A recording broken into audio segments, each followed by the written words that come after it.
Green Bay, September 8th at approximately 5:58 p.m. We'll start out with the roll call. Alder Corpus Dax. Present. Alder Dorf. Here. Alder Johnson. Here. And Alder Galvin, who's speaking, is also here. Looking for approval of the agenda unless anyone wants to make some changes. To approve. Second. Okay, all those in favor, say aye. Aye. Aye. That passes unanimously. And has everyone had a chance to look over the minutes? Are there any changes that they want made? And if not, I'll look for a motion to approve. So moved. Second. All right, all those in favor say aye. Aye. Aye. Aye. That passes unanimously. On to regular business. The first one is consideration with possible action on the request to fill the following replacement positions and all subsequent vacancies resulting from the internal transfers of a forestry worker, one from Parks, Recreation and Energy, and real estate specialist out of economic development. Does anyone have any questions for staff? If not, I'll entertain a motion. Move to approve. Second. All those in favor say aye. Aye. Aye. Aye, that passes unanimously. On to number 2, request for consideration and approval to award a 3-year contract for crossing guard services to All City Management Services, Inc., the highest scoring proposer of RFP number 3262 for the sum of $1,314,672. Staff. I'd like to go ahead and defer to Commander Warwick. He's kind of done the research and the heavy lifting on this, but basically our crossing guard coordinator retired, and we thought this was the right time to make a move to privatize that, and for a lot of good reasons, which I think you'll hear. All right, Commander Warwick. Yep, and if I could be made the host so that, oh, there we go, Melanie's on top of it. So this is a proposal that we are presenting to the committee here this evening to really outsource our crossing guard program to a third-party vendor. And the reason we're doing that, if you could go to slide 2, please, is there's many reasons, but we as a city constantly struggle and work with constantly fill crossing guard vacancies. Like Chief Smith just said, Ken Brodhagen recently retired, and this kind of really sparked the thought on this, and we put this out for RFP, and we are proposing that this go to All City Management Services.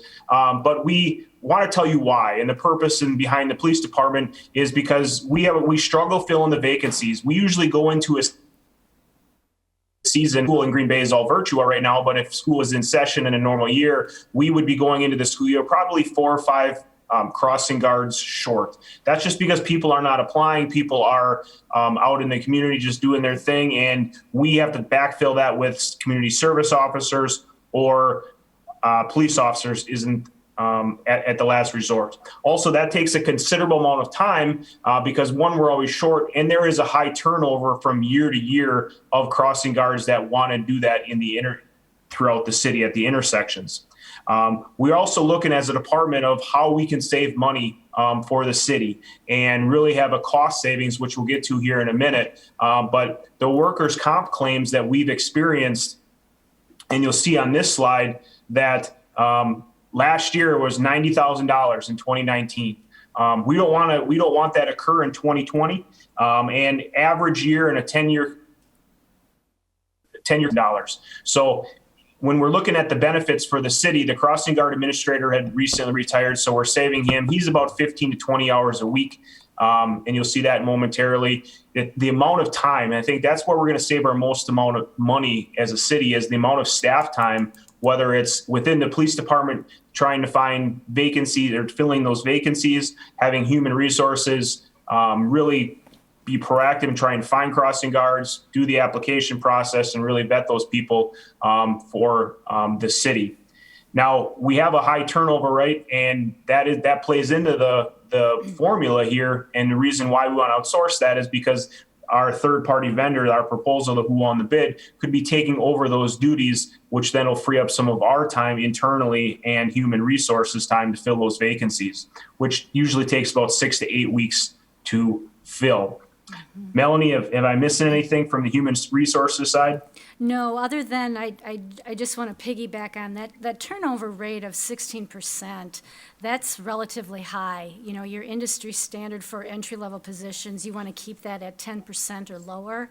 And there is a cost, you know, to administratively to fill vacancies, but also to perpetually recruit and train new crossing guards, you know, to the tune of about $1,000 to $2,000 for each vacancy that you have. It costs us $1,000 to $2,000 to fill every vacancy. No, that's taken into account the hourly wage rate for the folks that are on the interview panel, the advertising costs, the time to train them, to orientate them. You know, you've got a lieutenant that's assigned part-time to this, as well as the crossing guard administrator. So the industry standards will say it's in that ballpark of 1,000 to 2,000 to fill a vacancy every time it occurs for an entry-level position. All right, thank you. As mentioned before, Ken Brodhagen recently retired and has really graciously offered to help us keep this going in the interim. Our goal throughout this proposal here is to start January 1st. Now, if school goes back into session with kids in the classroom tomorrow or next week, we have a plan in place where we temporarily have people here within the PD that are going to facilitate that program, communicate with the crossing guards, make sure that those intersections are filled. And Ken Brodhagen is training up the temporary replacement, Melanie, in our crime prevention office to ensure that if school goes back into session, we have a plan to keep these kids safe. And as we go forward, you know, with Ken retiring, this is kind of what sparked all this is, you know, we're saving the city $13,438 right off the bat. Now it's going to come up over $80,000 over the 3-year period, which we'll talk about in a minute. But it's just one avenue for the city to save money, for the police department to save this annually over the next couple years. So when you look at the wage benefit comparison of the successful bid to the city of Green Bay, you know, you look at pay. Everybody in the crossing guards, they provide a valuable service. And by awarding this to the vendor, they immediately get a pay raise. And that's a benefit to them. The things that they won't get with all city services, or excuse me, all city management services, is the paid personal days that we as a city had given the crossing guards over time, whereas the vendor has chosen not to do that. Also, as well as the clothing allotment, the vendor will provide that, where we provide $50 for that allotment come January for full-time crossing guards. So there are some benefits. There are some different things between services and the city of Green Bay, but for the most part, it comes down to pay and time off. When we put this out to bid, we put this out to all different, we put this out to bid. We got 4 different bids. And these are kind of where we are on the services that they provide, kind of piggybacking off what I said on the previous slide of what the benefits are and what the city of Green Bay and these vendors provide to us. So if we could go, go on to the next slide.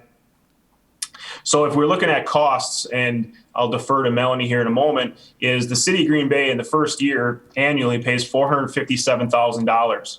And with the contracted all city management services, we paying $430,000. And then the other vendors are below that, which are more expensive than the original lowest bidder of all city management services. So when you calculate that over three years, you're looking at a potential $85,000 savings by going to all city management services. The number goes down with the other vendors, or in that last case, it goes up $103,000. But we're constantly looking ways to be more efficient as a city, more efficient as a department, more dedicated to where our staff time should be dedicated to, and really trying to alleviate some of the problems we've seen over the last couple of years while most importantly not disrupting anybody's like the crossing guard administrator's job by eliminating it because he's currently retired.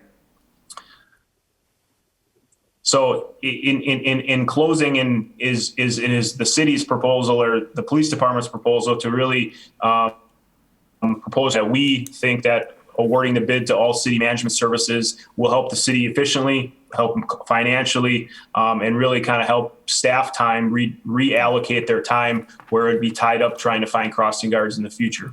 So I'll stand for questions, or Melanie or Joel, if they have anything to add. I do appreciate your time this evening.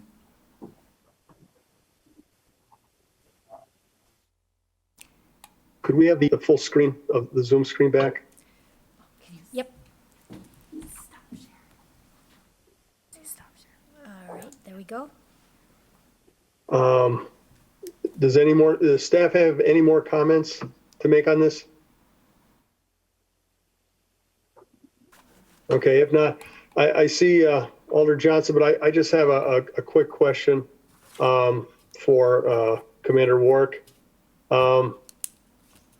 I've got one school in my district which has been very trying with the amount of complaints from parents about traffic, lack of traffic enforcement, danger to children. I think there's maybe one crossing guard assigned to that school. The school has provided a teacher or staff to try and work at another crossing because the city would not fund a position there. I know there's many other schools, parochial and public, and I've gotten complaints from parents on a number that are near my district. And my question to you, Commander Warwick, is what guarantees do we have that this company, which is going to pay people a couple pennies more an hour, but provide a lot less in the way of benefits, how are they going to hire people and guarantee people are going to be on those corners every day, no matter what the weather is, that we can't? And what are we going to do if they don't provide a crossing guard? And I mean, I'll tell you, I'm very concerned about one day, one time, there isn't a crossing guard at one corner in any of these schools in this city.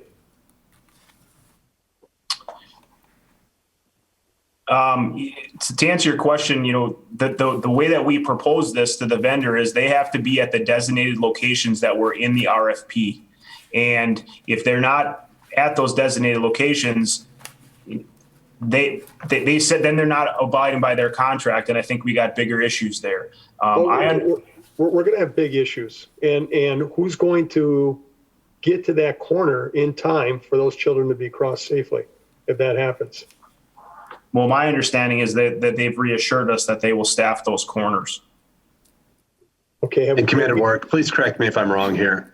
If we have to fill the crossing guard position with our own staff, they then reimburse us for that time. Is that also an option for us? That is correct, Joe. Okay. Alder Galvin? Yeah.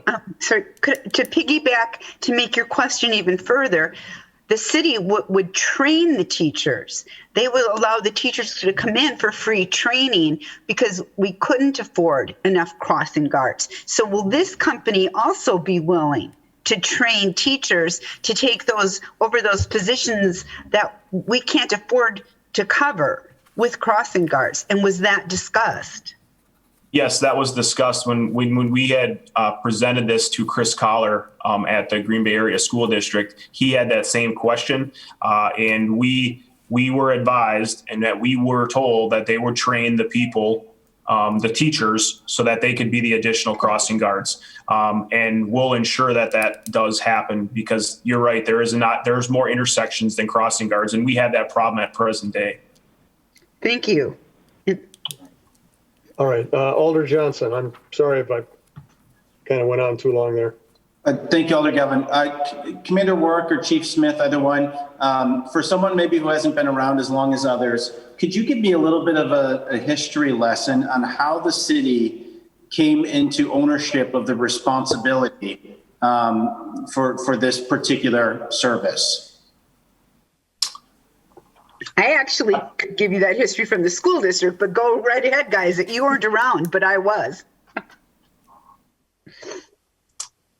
Who would you like to answer, Alder Johnson? Yeah. How about all of you? I would love to hear the perspective of the Okay. first, and then I would love to hear your expertise, Alderdorf, from the school district. Let me Well, start with first. police, though, if I could. Oh, with police? Okay, go ahead, please. Sure. So the way that this was explained, and this predates me in my position, is when the school resource officer contract was negotiated with the school district agreed to finance 100% of the SRO's time. And with that 100% reimbursement of the SRO's time, there was an agreement with the city that we would take on the crossing guards for the schools. And that's kind of where it derived from many years ago. And with this proposal, we're still paying for the crossing guards, a third party to administer it. Alder, Chief, did I miss anything? You did pretty good, but it was pretty testy back in the day. It was pretty controversial, but that's how it ended up. Alderdorf, how long ago was that? Gosh, it was during my tenure. So I was 12 years at the district, and now this is my 6-year retirement, so 18 years. And it was when a new superintendent came in, Dr. Greg Moss. And he came in about 8 years, now 7 or 6 years. Okay, and that's okay. Maybe 14 years, about 14 years maybe. And I apologize, Commander Warwick. You mentioned what the trade-off was. What was the other item? I didn't quite catch that.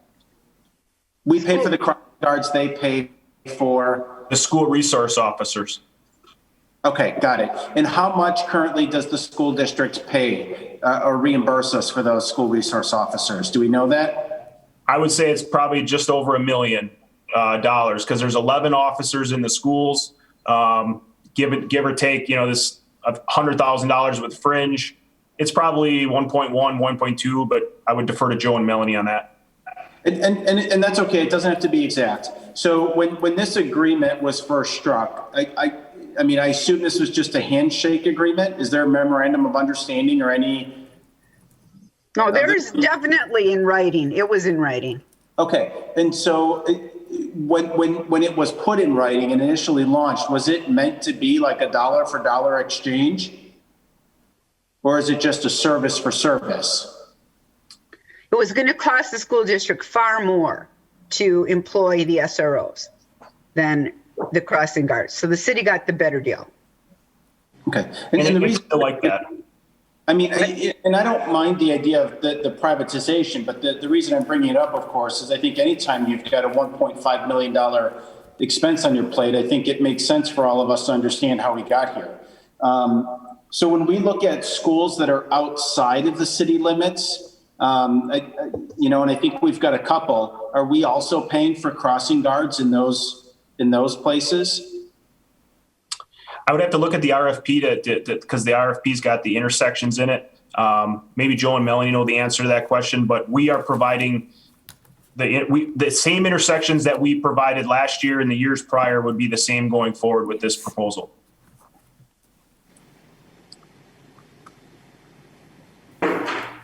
And sir, not all schools outside of the city, but are still part of the district, have crossing guards, or they don't have a need for crossing guards at some of the more tucked away schools. I would have to say, Brian, there's a school in Alloway that's part of the Green Bay School District. The people I've seen there, it doesn't look like they're wearing the outfits that our department provides. So I'm suspecting that they may not be part of the PD's program, but we should probably look into that and see. I think it's something worth looking at. And I understand we have this agreement with the school district, and I do appreciate that, but I hope we can also understand the optics of the city of Green Bay paying for crossing guards in Alloway or Bellevue. I mean, it would be nice to have some mutual intergovernmental participation on that, if in fact that is the case. And that should be a relatively easy answer to find, and I can find that out tomorrow based on the intersections that were documented in the RFP and what we've done in the past and who staffs what intersection. So I can follow up and get that to you. Thank you. That's all I've got. Does anyone else have any questions for staff on this? Staff, do you have any follow-up comments? No, but we did, when we look at other, this is not new to police departments. Other police departments also outsource their crossing guards to a third-party vendor. And we use Appleton. We compare ourselves a lot to the city of Appleton, who also works with all city management services as well. Okay. So they're obviously, if they've been with them for a while, they must be happy with what the service is. I would hope so. I mean, I haven't heard any concerns, and at this point, no news is good news. All right. So staff, what are we looking for a motion here? Motion to approve and Chair. I'm sorry, Alder Johnson. Thank you. Commander, you said that you were looking to have this be a January 1st start date? Yes. Okay. Recognizing that and also recognizing that it's September 8th, I would actually like to make a motion that we hold this until the next meeting with the request that staff bring back to that next meeting any schools that are outside of the city of Green Bay and the listing of those. And I'd also like to see that agreement that we have with the school district. I'd like to this is Calvin from the purchasing office. When we wrote this RFP back in July, we said how long vendors are supposed to hold their pricing for. I think if we hold this until the next meeting, which is when we get an October council meeting, the vendor is not required to hold their pricing anymore. Not saying they won't, but it's not a requirement at that point because they'll be outside of the time frame that we require them to hold the pricing. Okay, why are we? Can I ask a quick question, Calvin? Why are we getting this so late? This is something that the purchasing department conducted it, and then once we get the results back, it goes to the requesting department to analyze the results and make the decision and make the recommendation to council or the committee. And Alder Galvin, I can jump in on that as well. There was this for some time, and we talked over the HR department. We also want to make sure that we talked it over with Mayor Genrich. And, Mayor Genrich reviewed it and wanted us to get more information for him.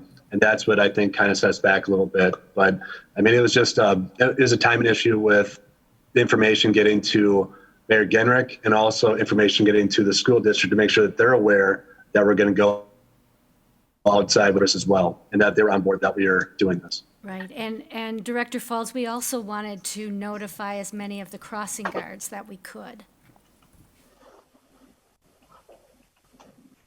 Okay, Alder Johnson.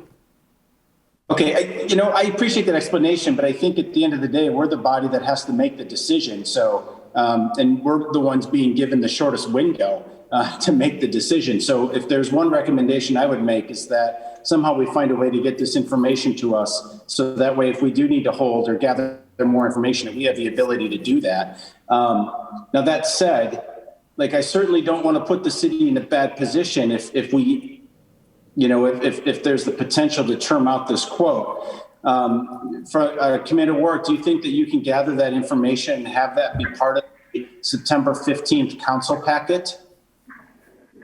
Yes, I mean, the intersections are already defined. I think that's the easy.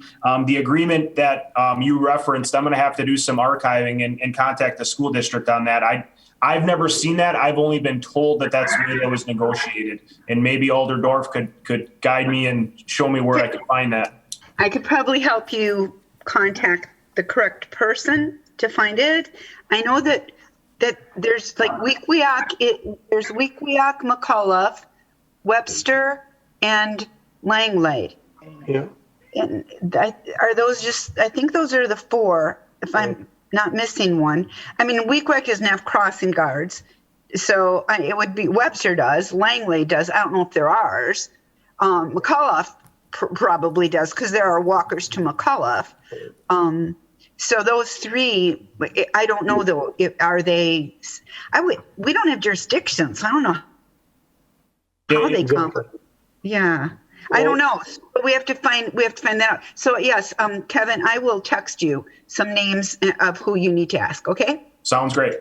And Kevin, I would recommend if I know Broadhagen, and I know him pretty well, I'd be shocked if he didn't have a copy of that RFP stored somewhere, or have access to it. Oh yeah, we got that. Yeah, no, I agree with you, and Ken's pretty squared away. So that's easy. It's the agreement. If the agreement was attached to the old RFP back in the day, that's where my question would be. All right, and Director Falls, I'm going to have to piggyback in on Alder Johnson. I don't like being painted into a corner, having my back to the wall when it comes to a decision that's going to amount to over $1 million spread out over 3 years. I can certainly understand everything you said about who needed to get involved with this and why, but I think in the future, I'd really appreciate it, and I think the rest of the committee would, if we have this information more ahead of time, so everyone has an ability to respond to it, and so we can make changes if need be. I agree. And I apologize for that. Next time, we'll make sure you guys have more time. All right, thank you. Alder Corpus Dax? Alder Galvin, is there any way that we can get an extension on this just to buy us an additional 2 weeks so that it can be vetted a little bit more from the committee? I mean, is that an option? Calvin, do you have any thoughts on that? I mean, like I said, there's nothing saying that the vendor won't hold their pricing, but there's nothing saying that they have to. Right. Once we approve, once it's approved and once they sign the contract, obviously they're locked into that. But if we go past that deadline, typically it's anywhere from 60 days to 120 days. They are no longer required to hold their pricing. So it's certainly something we could go back to them and ask them, but again, I can't promise that they would. And Calvin, what's the last day we have to know by? Unfortunately, I don't have the RFP in front of me, but I believe we issued this in July. So I would think that we went with the standard 90 days. So you are looking at pushing it if you're getting into October. So I think I don't see any reason why the vendor wouldn't hold their pricing, but I just wanted to make sure everybody was aware that it's a possibility that they may not. Well, go ahead, Alder Johnson. Alder Galvin, I would make a motion that we forward this on to City Council with no recommendation, and again ask the staff to identify the schools, which Alder Dorf really just rattled off very quickly. Kudos to her. Clearly, she's got some experience there. If we can identify that or bring forward that agreement that was previously mentioned. And the third item is if staff could reach out to the company that bid this out and determine if in fact we can have an extension, if for any reason that council is not comfortable making an approval a week from today. It would just be nice to know if that's an option. All right, so the recommendation is to forward it to council, but if the company agrees to delay, then to refer it back to committee. Is that, can we make a motion like that? No, because what I'm suggesting is if we do this without a recommendation, then in essence, it ensures that council brings it up for discussion and gives us an answer to those things that we need answers to yet. Okay, so this could very well be solved at council. It could be, yes. All right. Director Falls, you had something? Yeah, I was just going to say if for some reason the council did not feel comfortable at our meeting next week, we could always have a special meeting within a week or so if you needed more time. Okay. Okay, so the recommendation is to forward to council without a recommendation. All right, I need a motion and a second on that. I think Alder Johnson made the motion. I'll second it. Second. And all those say aye? Aye. Aye. All right, I think that passes unanimously. We'll move on to item number 2. Consideration with possible action, health, dental, vision, life, and disability benefits starting on January 1st, 2021. Staff? So I'll try not to take up too much time. We do have a couple of people on the call from Network Health Plan to talk about the Family Savings Plan, then also Cindy Van Asten from M3 who can answer any questions as well. So what I'll start out with is that this year we did a market analysis with M3. They conducted that for us. They went and they did a market analysis for all of our benefits, which is great to make sure, got a little bit of a cold, so I'm trying to talk through it. But the market analysis was to make sure that we had competitive benefits for our employees and also make sure that we're looking out for the best interest of the city financially. So this year, after we did the market analysis, we did look at our dental insurance. So the top two candidates for that were both Humana, who we've been with for some time, and then also Delta Dental. We are making the recommendation to go with Delta Dental because it's a funding decrease of about 11%, whereas Humana would be an increase of about 7%. And then also Delta Dental has a larger in-network provider selection. So we would have a decrease in our funding, but our rates for premiums would stay the same in dental. Then we also have dental associates, which is another option for our employees, but that will stay at the same rate. For vision, we're going to have a 5% decrease for our rates that will be locked in for 3 years.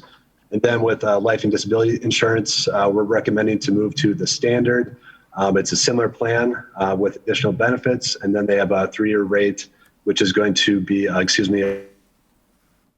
5% decrease. Then with our health insurance, we're recommending to stay with UMR. So that's going to be no plan changes. We're going to continue with the primary care and physical therapy options that we have through Bellin and Brevea, which really outperformed what we expected this year. So that was a really good change that we put in place last year. And then it'll be a 0% increase if the family savings plan is adopted. We interviewed Prevea 360 and the plan that they offered. When it comes down to Prevea 360, that does offer the largest cost savings that you'll see on that document. However, it is a narrow network that limits our employees to Prevea 360 providers. So this would mean that if we went with Prevea 360, we would have a 47% disruption with our employees. So that means 47% of our employees that do not go to Prevea right now would have to switch to Prevea. So we thought that the disruption was not worth the cost savings. So we also have on the line here, before I get into that, one last thing that the council wanted us to look into was the state health plan rates. We do not have those rates at this time. So what we're recommending is that we stick with UMR as our third-party administrator and that we adopt the family savings plan. But if the state rates come in, and we can look at the rates when they come in and then evaluate them compared to the UMR and family savings plans and determine whether or not we're going to stick with UMR or go to the state plan as well. So we do have Tom Hitchcock on the line from Network Health Plan to talk about the family savings plan. If you could just give us an overview of that for you all, and then you can ask any questions about the benefits that we're recommending.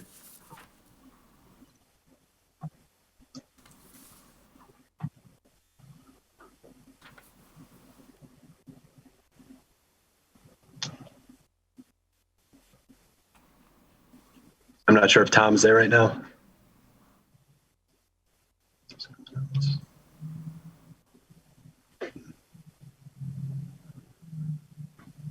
I guess at this point, does anyone have any questions for the dental, vision, or disability and life insurance before we get into the health insurance portion of it? I don't have any questions. Anyone? Okay, it doesn't look like anyone has any questions. Okay, so then Toss now, are you able to give the committee an overview of the family savings plan?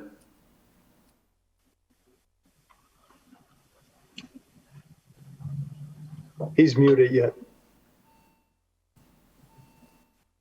Oh, Tom, looks like you're muted.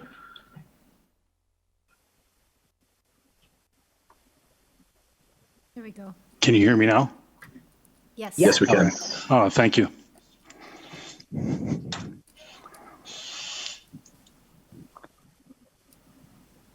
Okay, can you hear me? Yes. Yep. Okay. Did you want me to get started on introducing family savings plan then? Yes, please. Okay. Cindy Van Asten asked me to put together just a few comments about a benefit plan enhancement that we've been talking about.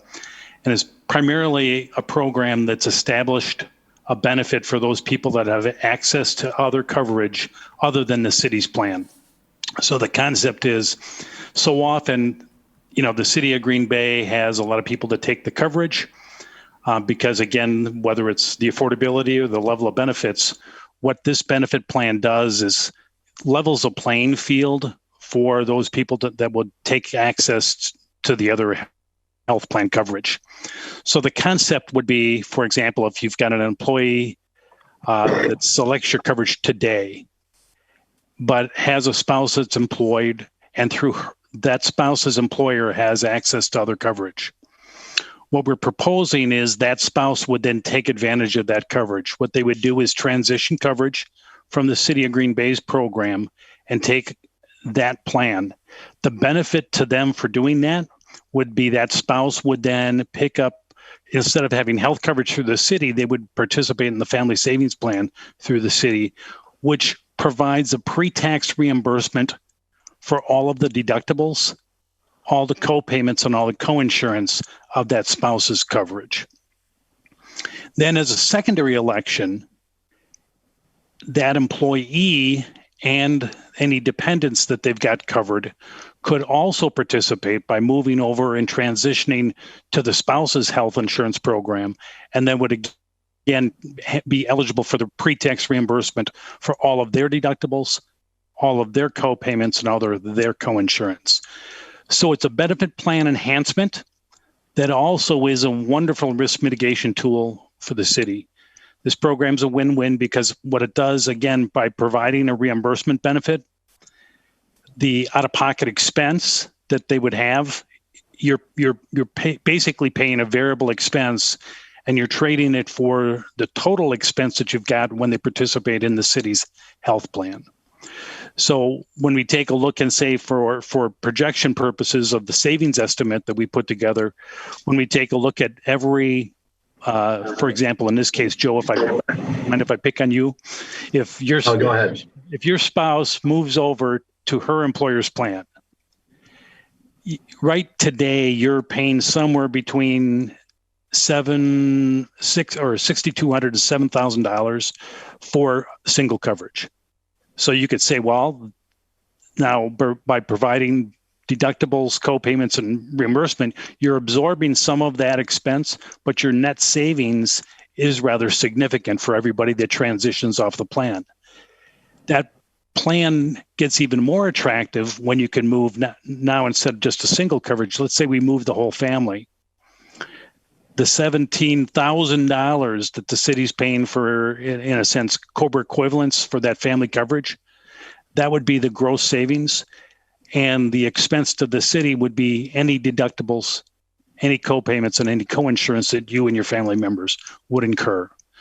Typically, what we're projecting is you're spending about half of the savings that you gain. But what we found when we rolled it out for our own employees, we had projected that we would save about $500,000. What we do is we work backwards from any of the claims that we avoided. So we actually do a report that said of the claims that we would have had under our self-funded plan that we didn't pay, we actually saved close to, I think it was just under $900,000. And we moved 73 people off our health plan that accommodated that.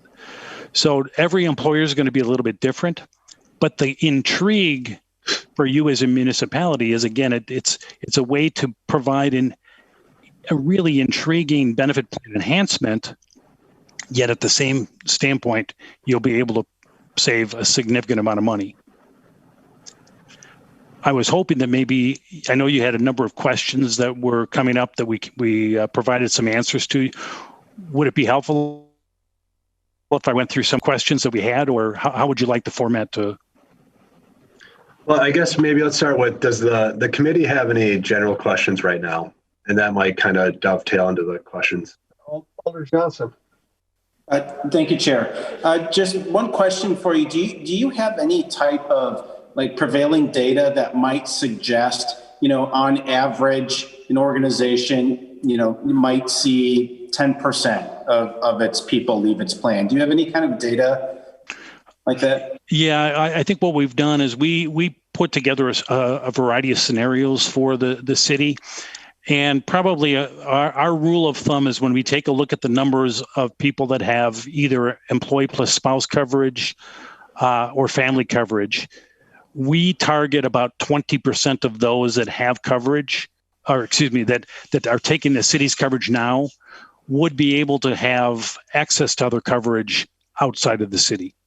We're not projecting 100% of them because obviously some of the employees take coverage through the city because there is no other option. But we would also suggest that, for every contract that we move off, the economic advantage to the city is about $8,500 less expensive. Director Faulds, I know I'm catching you off guard with this, so I get it if you don't have the answer, but do you have any idea how many city employees we have where their spouse might have that additional coverage? And either Tom or maybe Cindy on the phone. I know I've looked at that number before. Do you have that number in front of you? Otherwise, I can get that. Yeah, for probably at a high. We thought we had about 152 at the kind of at a high end. So it's a rather sizable number. So if we rounded it to, let's say, 150, and if we're looking at 20% and I understand these are averages, but on average, we could look at potentially 30 people that would maybe. I'm sorry, no, that was 20% would have been the 152. Oh, I see. Okay, thank you. Sorry about that. Got it. That's all I need. Thank you. I have a question.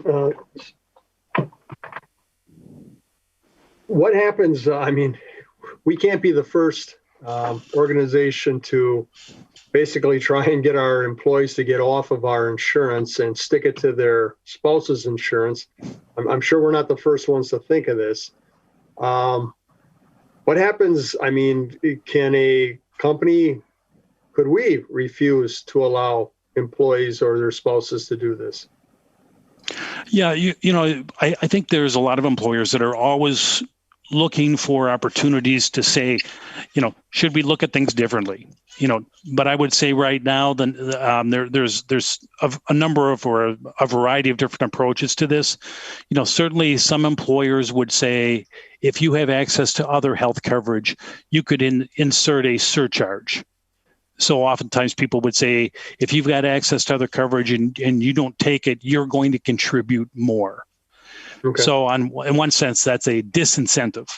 Right. Some employers have said, we're just going to carve you out. If you have other coverage, you have to take it. Now, that's even a smaller percentage of the employers out in the marketplace, because again, unfortunately, so often those things are negatives. We think that this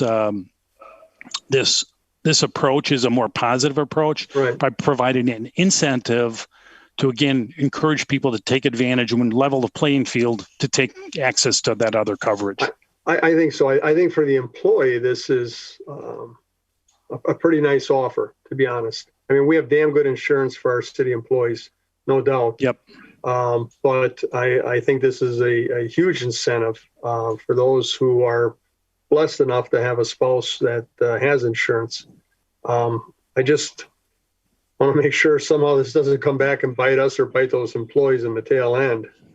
Because health insurance is a huge cost for any organization, private or public.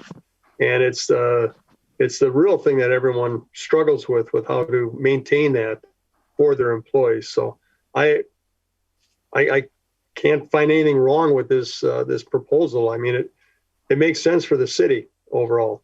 So thank you.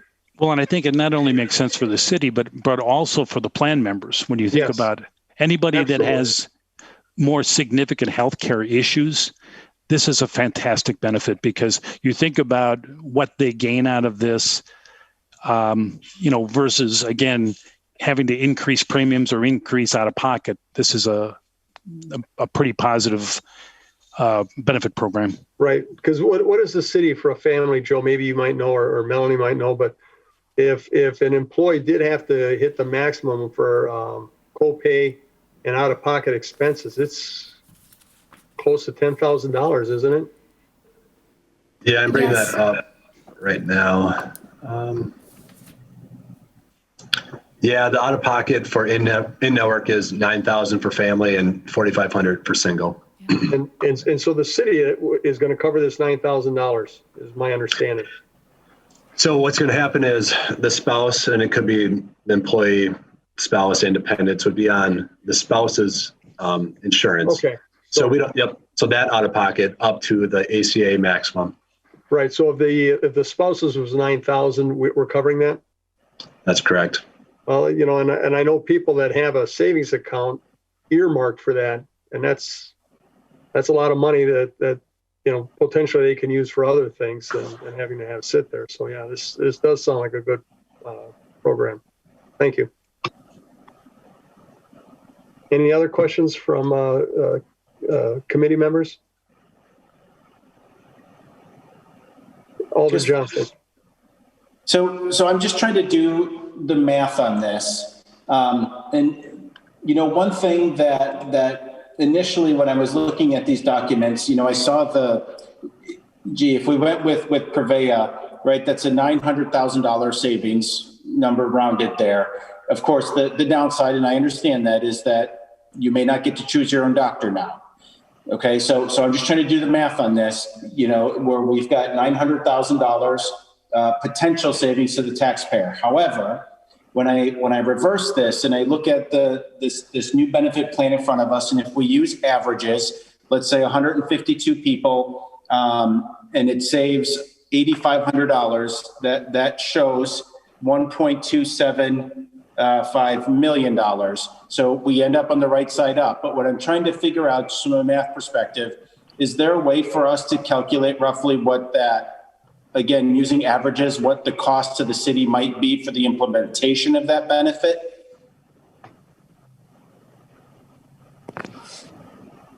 So are you saying from the fees and what this expense would cost?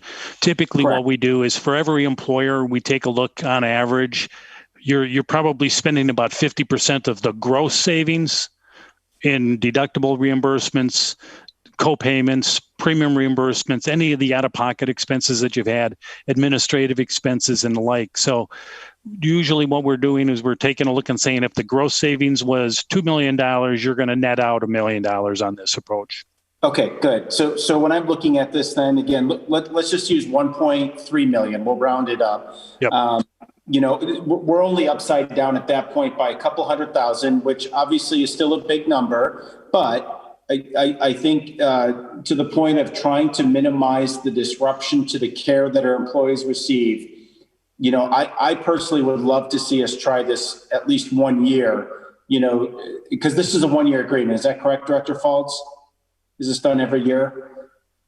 It's actually, I don't remember. I thought it was 3. It's a 3-year program. Yeah. Okay. Either way, even at 3 years, right? Like I would prefer that we, given those numbers, that we try the implementation of this benefit, and I would love to monitor the outcome of it. So that way in 3 years, then when you come back with this, that, we've got at least 3 years track record to make an informed decision about whether or not we would want to narrow our plan. Does that make sense? Yeah, that makes sense. And one thing I'd just like to add too is we talked to references that use the network health plan, and every single reference we talked to, I think it was 2 or 3 Wisconsin municipalities, they said that the educational component and explaining this to employees is by far the toughest part. And then after a few months, when they get used to it, every municipality said it's working out great. And they've been, I think one was in the first 6 months, and they said it was working great for them. So I think the next few months is going to be kind of trying because it's changed, it's difficult.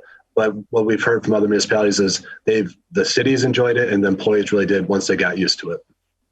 Do staff need to commit to participation in that program during the open enrollment period? That's correct.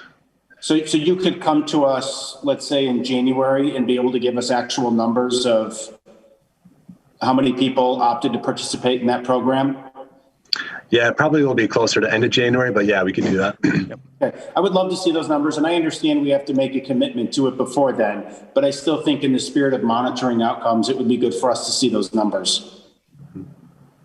And that is something that M3 can help us, and Network Health Plan can help us monitor the outcomes and the actual cost savings on a month-to-month basis.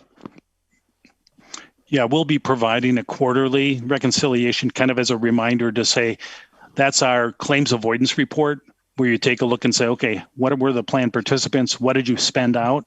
And then what were the claims you actually avoided? So you'll have a quarterly report that I think would be, what we find is been very effective at ways to reinforce the value of the program.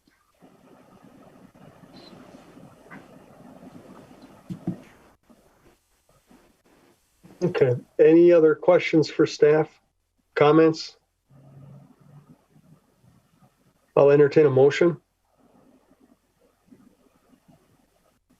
I would move that we approve the 2021 benefit plan as recommended by staff. Actually, be 2021 to 23. I think just 2021. Okay. Second. All right. All those in favor say aye. Aye. Aye. Aye. That passes unanimously. On to number 4, consideration with possible action to extend the first emergency responder FFCRA leave to November 6, 2020 to coincide with the reimbursement from the Routes to Recovery Local Government Aid Grants Program. Staff. So this is a policy we've approved for police and fire to get the COVID leave based on our policy. And we've been getting reimbursed by the CARES relief for these expenses. So we're asking to extend this through November 6th, which I believe is the last day we can get reimbursed from the CARES relief. And how we've been impacted so far by staff that come in contact or have to be quarantined or, I mean, I'll be honest with you. I can't remember the last time I've seen a police officer with a face mask on while they're out on a call. So I have a concern if we're having people get infected that we're not necessarily doing everything we can to be safe. So I don't have all those numbers in front of me, but I can tell you operationally, it seems like it's been a minimal impact for both police and fire. I think we've been pleasantly surprised, the low numbers of COVID for police officers and firefighters. And I know the first reimbursement we got from the state and the feds was about $84,000 for the police department of expenses. And that was probably since March. And we have not recovered any from the fire department because we haven't submitted that yet. But operational wise, we've been surprised on the low numbers of COVID for our police officers and firefighters. All right. Any other committee members have comments or questions for staff on this? Alder Dorf. I just think it would make sense to extend it because we would get reimbursed then. So definitely would be in favor of this. All right. In fact, I'll make a motion unless there's more comments. If there's no more comments or concerns, I'll need a second. Second. I have a second. All those in favor say aye. Aye. Aye, and that passes unanimously. On to informational report of routine personnel actions for regular employees. Does any committee member have any questions for staff? I will make a comment. Joe, if I'm reading it correctly, it looks like the 2 naturalists and the 2 teachers from the Wildlife Sanctuary School Program have been rehired. Is this the first time we've had all 4 employees come back? I don't know. We'll have to double check on that. It could be. It's probably pretty close. And I guess I would credit, if it is, I would credit it with the benefits and the increase in salary that the city, along with the school district, have managed to make available for those people. So, you know, if you can, just send me a note, check on that for me, please. I'd appreciate that. Yeah, I can do that. And I also think I've met the 4 people out there. They're very passionate about what they do. So I'm glad that they came back and we've rehired them. Absolutely. From everything we heard before, this should have a real positive impact with the program moving forward. So, all right. I just think we need to do what? A receive and place on file? Yep. Okay. I'll entertain a motion for that. Second. All those in favor say aye. Aye. Aye. All right. And then the next meeting date is, I should remember from the finance meeting, but I don't. September 22nd. September 22nd. So unless anything changes or comes up, we'll be seeing you all there on the 22nd. Motion to adjourn. Move to adjourn. Second. All in favor? Aye. All right, that passes unanimously. Everyone take care and stay safe. Thank you. Bye-bye. Good night.